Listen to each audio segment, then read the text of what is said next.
Il-ħamis wara nofsinhar il-Pulizija Maltija arrestat lil Sebastiano Brunno, wieħed mill-mexxejja tal-mafja fl-Italja. Dettalji dwar dan l-arrest tom l-Aġent Kummissarju tal-Pulizija Ray Zammit, għalkemm fl-ebda ħin ma kkonferma l-isem tal-arrestat.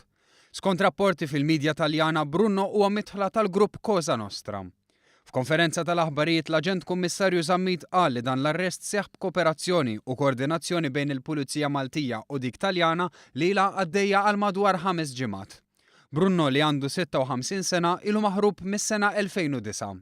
U kien qiegħed jiġi mfittex brabta ma' diversi reati li għamel matul is-snin 90 u li huma punibbli b'sentenza ta' ħabs għall-omru fosthom reati ta' qtil. L-arrestat kellu fil-pussess tiegħu karta tal-identità Taljana falsifikata li kienet f'isem differenti minn dak propju ta' din il-persuna. Dan il-wieħed mill-mexxejja tal-mafja Taljana mistenni jitressaq il-qorti mill-iktar fis possibbli u hemm talba għall estradizzjoni tiegħu mill-awtoritajiet Taljani.